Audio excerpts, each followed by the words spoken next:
গ্রামের বাসায় এসে নিজ হাতে মাটির চুলাতে দেখেন মাটির চুলা, লাকড়ির আগুন, কড়াই দিয়ে খাসির মাংস রান্না করতেছি।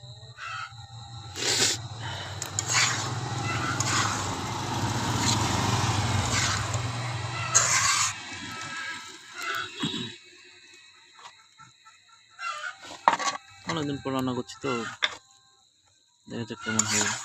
সাথে আলু দিয়ে কিনা খাসির মাংস সাথে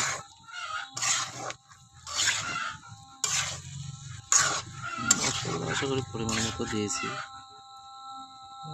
আমি একটু ভাজা নেব, নেওয়ার পরে